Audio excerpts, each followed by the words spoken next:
Hey guys, in this video we're going to show you how to utilize the TradingView stock screener in order to find those pre-market gap up rockets that people seem to love so much. Basically, you go to tradingview.com, you're going to click screener, stock screener. You're going to open up this panel here and you're going to click pre-market change, and you're going to want to sort that high to low. And you can also use pre-market gap percentage, which is gap up. They're normally pretty similar. And this is basically going to show you before the market opens which stocks are trading much higher. There could be some type of news or event that would cause the stock to uh, get more action, more volume, and to have this higher gap up percentage and these big gains. Obviously, this is the things that you see about in more of the penny stock world, but the things you want to look for is anything at least over $3 and up.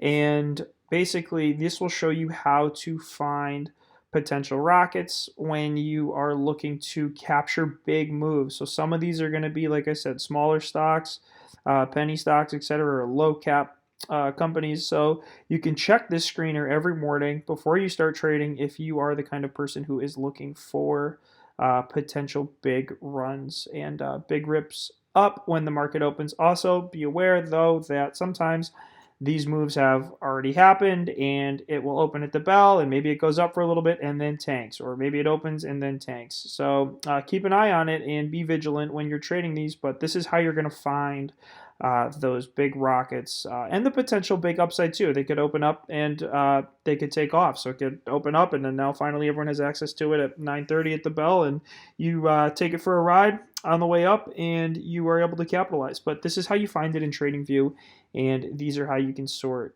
This is how you can sort from pre-market change and pre-market gap up percentage. If you have any questions, shoot us an email. Thanks.